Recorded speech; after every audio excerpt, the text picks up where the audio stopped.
Hello everyone, how are you? I am your teacher. You can call me Mr. Rumi. I will answer some important questions which will be very helpful for you. So I welcome you on my channel Class Beta where we will be discussing question.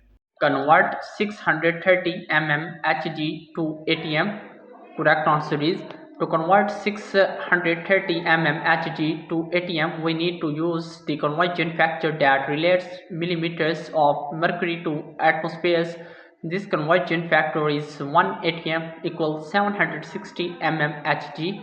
630 mm Hg 1 ATM by 760 mm Hg equal 0.8289 ATM. Therefore, 630 mm Hg is equivalent to 0.8289 ATM.